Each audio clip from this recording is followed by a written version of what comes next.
네, 함께 기도하시겠습니다. 사랑과 은혜가 풍성하신 하나님을 찬양합니다. 예수님을 주로 고백하게 하시고 또 하나님이 하신 일을 믿게 하시고 하나님 나라를 소유한 자로 살아가게 하시니 감사합니다. 하나님 아버지, 오늘도 우리의 구원이 하나님의 은혜인 줄 믿습니다. 오직 하나님께 감사하는 마음으로 오늘도 우리가 하나님께 예배하는 이 시간이 우리에게도 가장 귀한 시간이 되게 하시고 말씀을 통한 그 은혜를 사모할 수 있도록 함께하여 주시옵소서. 우리 중앙교회를 위해서 기도합니다. 하나님, 우리 중앙교회가 정말 그리스도의 반석 위에서 아름다운 믿음을 고백하며 서로 사랑하며 예수님의 주되심과 하나님께서 하신 일들을 우리의 이웃과 열방에게 힘있게 전할 수 있는 귀한 교회가 될 수 있도록 하나님 함께하여 주시옵소서. 오늘도 우리가 하나님 말씀 앞에 나아갑니다. 주시는 말씀을 통하여 정말 그 복음이 우리의 생각과 마음을 변화시킬 수 있도록 인도하시고 우리를 하나님의 나라로 옮기는 이 귀한 복음, 우리를 정말 하나님 은혜 가운데 화목케 하는 이 복음이 우리의 마음을 기경케 하시고 오늘도 말씀을 통한 성령의 열매가 충만케 허락하여 주시옵소서. 우리 안에 탄식하며 우리의 간구를 들으시는 하나님 아버지, 오늘도 우리가 하나님께 구하는 모든 것들 하나님의 뜻 가운데 하나님의 시간에 이루어지게 하여 주시옵시고 특별히 하나님께서 몸이 아픈 자에게 치유함을, 마음이 상한 자에게 평안함을 주옵시고 오늘도 주님의 인도하심을 받는 가운데 하나님의 자녀답게 살아갈 수 있는 우리 모두가 될 수 있도록 하나님 인도하여 주시옵소서. 모든 예배 하나님 홀로 영광 받으시길 간절히 바라오며 예수님의 이름으로 기도합니다. 아멘. 찬송가 185장 함께 하시겠습니다.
오늘 하나님 말씀은 사도행전 2장 14절부터 21절까지 말씀입니다.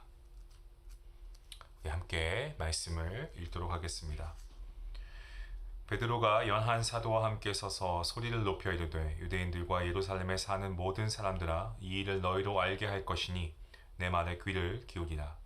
때가 제3시니 너희 생각과 같이 이 사람들이 취한 것이 아니라 이는 곧 선지자 요엘을 통하여 말씀하신 것이니 일렀으되 하나님이 말씀하시기를 말세에 내가 내 영을 모든 육체에 부어주리니 너희의 자녀들은 예언할 것이요 너희의 젊은이들은 환상을 보고 너희의 늙은이들은 꿈을 꾸리라. 그때 내가 내 영을 내 남종과 여종들에게 부어주리니 그들이 예언할 것이요 또 내가 위로 하늘에서는 기사를 아래로 땅에서는 징조를 베풀리니 곧 피와 불과 연기로다. 주의 크고 영화로운 날이 이르기 전에 해가 변하여 어두워지고 달이 변하여 피가 되리라. 누구든지 주의 이름을 부르는 자는 구원을 받으리라 하였느니라. 아멘. 우리가 사도행전을 살펴보고 있습니다. 사도행전 1장은 예수님의 승천이죠. 예수님의 승천 후에 제자들은 이 마가의 다락방과 성전에 모여서 같은 마음으로 기도하고 있었다라는 그러한 말씀의 기록입니다. 주님이 약속하신 보혜사 성령을 기다리고 있는 거죠. 그리고 사도행전 2장으로 넘어오면서 오순절이 되니까 이 제자들이 모였던 곳에 성령이 임하는 그러한 장면이 초반부에 기록되어 있죠. 저는 이것을 보면서 다시 한번 깨닫게 되는 게 있었습니다. 그것은 하나님께서는 하나님이 정하신 때에 일하신다는 겁니다. 그러니까 모든 것은 하나님의 때가 있다는 것을 우리 성도는 믿어야 한다는 겁니다. 하나님의 때는 어떻습니까? 제자들을 위해서도 그렇고 오순절 지키기 위해 예루살렘에 왔던 사람들에게 가장 적절했죠. 하나님이 계획하신 일을 하나님이 하나님의 때에 하시는 겁니다. 이 하나님의 계획하신 것을 막을 이는 아무도 없습니다. 하나님께서 계획하신 일은 반드시 하나님의 때에 일어난다라는 것 우리가 믿어야 할 줄로 믿습니다. 우리가 기억해야 할 것이 있습니다. 그것은 바로 주님의 때에 주님이 분명하게 일하신다는 겁니다. 성도인 우리가 해야 할 일도 또 있습니다. 그것은 바로 우리가 감사함으로 우리의 구할 것은 하나님께 아뢰는 거죠. 때문에 우리는 받은 것에 대한 감사도 하지만 우리 성도는 하나님께서 하나님의 때에 주실 그 응답을 우리가 믿으며 우리가 앞서 감사하는 것, 이것이 바로 우리가 갖고 있는 큰 어떤 축복이 아닐까 저는 그렇게 믿습니다. 우리가 하나님이 우리의 기도에 응답하시는 때, 우리의 때가 아니라 하나님의 때이다 라는 것을 우리가 잊지 않았으면 좋겠습니다. 저와 여러분은 어제 본문 말씀을 통해 성령 충만할 때 경험하게 되는 반응들을 살펴봤습니다. 크게 두 가지로 살펴봤는데요. 첫 번째 반응은 7절 말씀이었죠. 다 놀라 신기하게 여겨 라고 그렇게 말씀에서 기록하고 있습니다. 반면에 그 주변의 사람들 중에 조롱하는 이들이 있었습니다. 그래서 어제 본문 13절 말씀에 보시면 사람들의 조롱에 대한 그런 말씀 구절이 13절 말씀에 나오고 있었죠. 성령님께서 하시는 일을 경험하는 것, 이거 정말 놀랍고 신비로운 그러한 일입니다. 그럼에도 이런 일을 보면서 같은 상황인데 부정적으로 보는 사람들이 있다라는 겁니다. 우리가 성령 충만하고 주님의 일을 할 때도 같은 현상이 있지 않나요? 우리가 선한 일을 할 때 겪게 되는 문제이기도 합니다. 그것은 우리를 조롱하는 그러한 소리죠. 어떤 분들은 상대방이 나에 대해 자세히 모르는데 조롱부터 한다라고 해서 굉장히 힘들어합니다. 사실 우리가 이런 소리에 너무 민감한 것도 문제가 아닐까 한번 조심스럽게 생각해 봅니다. 우리 주변에서 들리는 이러한 말들 듣게 되면 우리가 쉽게 낙심하고 우리가 무너질 수 있다는 것, 우리가 주의해야 될 부분인 것 같습니다. 어쨌든 오늘 본문 14절 말씀 보시면은 이 베드로의 행동이 나오는데요. 우리가 성도로서 이러한 상황 가운데 어떻게 대처해야 하는가에 대해서 잘 알려주고 있는 말씀 구절입니다. 베드로가 어떻습니까? 이 수군거리고 조롱거리는 사람들의 소리보다도 더 큰 소리로 말하고 있죠. 무엇보다 베드로가 굉장히 담대해진 것 같습니다. 여기에 우리가 좀 주목해야 하는데요. 사실 베드로라고 하면은 우리가 알고 있는 베드로 어떻습니까? 이전 베드로. 그는 겁쟁이였습니다. 아마 이전의 베드로였다면 이런 시기에 일어서는 것이 아니고 숨어야 하는 게 맞는 거 아닐까요? 하지만 지금 베드로는 이전 베드로가 아니었습니다. 그는 성령 충만합니다. 성령 충만하니까 두려움이 없어지고 담대함으로 사람들 앞에 서고 있지 않습니까? 또한 이런 일은 다른 제자들에게도 동일하게 나타나고 있습니다.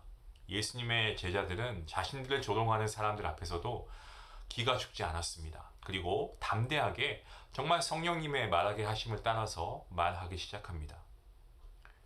베드로의 말을 사람들이 듣고 오해를 풀어가고 있습니다.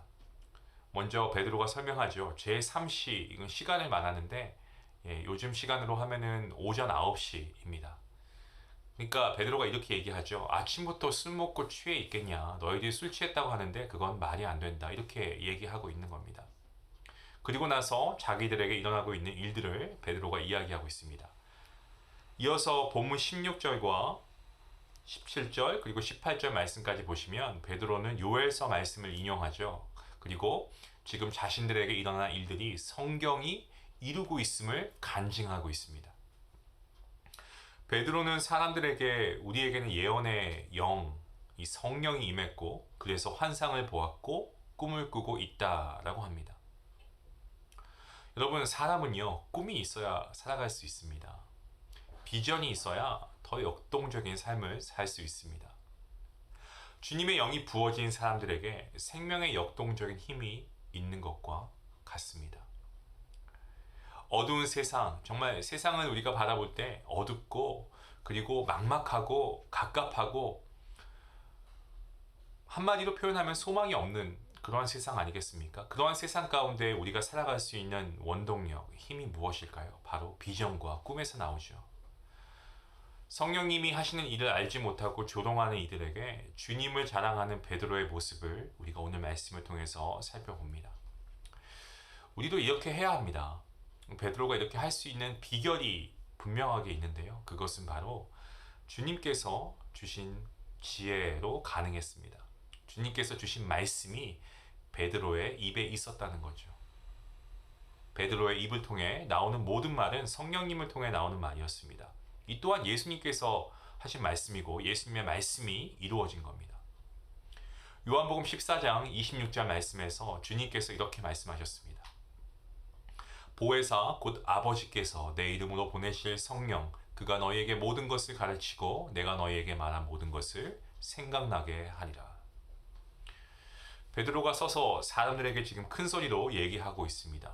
그렇게 할 수 있는 담대함과 용기, 그에게 있는 이런 생긴 지혜는 성령님 때문이었습니다. 그리고 앞서 말씀드린 것처럼 이러한 일은 베드로에게만 국한되지 않았습니다. 성령 충만한 모든 사람에게 동일하게 일어나는 일입니다.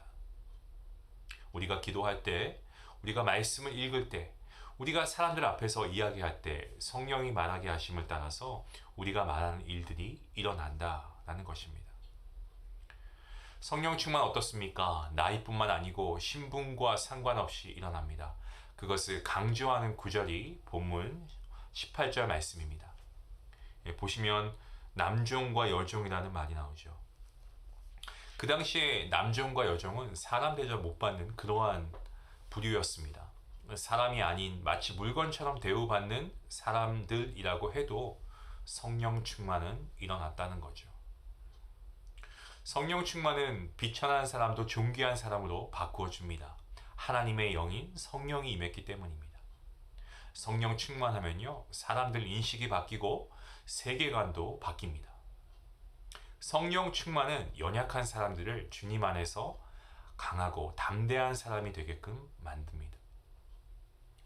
성도 여러분, 저는 이것이 저와 여러분의 이야기가 되기를 주님의 이름으로 축원합니다.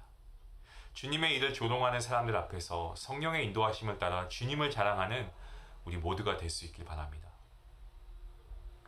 오늘 본문에서 베드로가 인용한 요엘서는 세상의 끝을 의미합니다. 본문 19절과 그리고 20절 말씀, 주님이 오시는 심판의 때 주님의 날을 말씀하고 있는 말씀 구절입니다. 주님이 다시 오시는 그날, 심판의 날입니다. 그날은 세상 사람들에게는 두려움에 떨어야 하는 날입니다. 말씀을 보면 피와 불과 연기, 여러분, 우리가 생각만 해도 얼마나 무섭습니까? 그날은 주님의 일을 조롱하던 사람들에게 너무나도 두려운 날이 될 것입니다. 주님 앞에 제대로 설 수 없습니다. 하지만 그날 기쁨의 춤을 출 사람들이 있습니다. 바로 하나님의 은혜로 구원함을 입은 저와 여러분 성도입니다. 본문 21절 말씀입니다. 누구든지 주의 이름을 부르는 자는 구원을 받을 것이다 라고 말씀합니다. 남녀노소 상관없이 높고 낮음 신분 차이 없이 부와 권세 잘 살고 못 살고 상관없이 누구든지라고 말씀합니다. 주님의 이름을 부르는 자에게는 심판의 날이 기쁨의 날이 되는 것입니다. 왜냐하면 그러한 자에게 주님의 구원이 임했기 때문입니다. 누가 주의 이름을 부를 수 있습니까? 그것은 바로 내 자신이 누구인지 아는 사람입니다. 어떤 자가 내 자신입니까? 바로 우리는 하나님 없이 살 수 없는 연약한 존재입니다. 인간은 연약합니다. 하지만 주님은 완전하십니다. 하나님 없이는 살 수 없는 세상, 하나님 없이는 소망이 없다는 것을 발견한 그 사람만이 주님의 이름을 부를 수 있습니다. 그렇게 주님을 찾는 자들에게 하나님은 구원으로 화답하십니다. 성령 충만의 비결은 우리가 연약하다라고 인정하는 것에서 시작합니다. 저는 이것이 바로 오늘 저와 여러분의 고백이 될 수 있길 원합니다. 나는 깨어지기 쉽습니다. 두려워하고 비겁한 자입니다. 나는 연약합니다. 이것을 인정하고 우리가 하나님께 나아가야 하지 않겠습니까? 그래야 우리가 필요한 것이 무엇인지 우리가 알죠. 우리의 연약함을 모르고 우리의 필요한 것이 무엇인지 어떻게 알 수 있겠습니까? 여러분, 우리의 필요가 누구십니까? 바로 삼위일체 하나님이십니다. 성령님이십니다. 예수님이십니다. 하나님이십니다. 성도 여러분, 여러분은 성령 충만하신가요? 성령 충만하고 싶으십니까? 그렇다면 먼저 우리가 누구인지 깨닫길 원합니다. 그것을 인정할 때 우리가 성령님의 이름을 그리고 하나님의 이름을 예수님의 이름을 부를 수 있습니다. 사랑하는 성도 여러분, 성령 충만하시기 바랍니다. 무엇이 성령 충만입니까? 우리 주 예수 그리스도의 생명이 바로 내 안에 있다는 증거가 성령 충만입니다.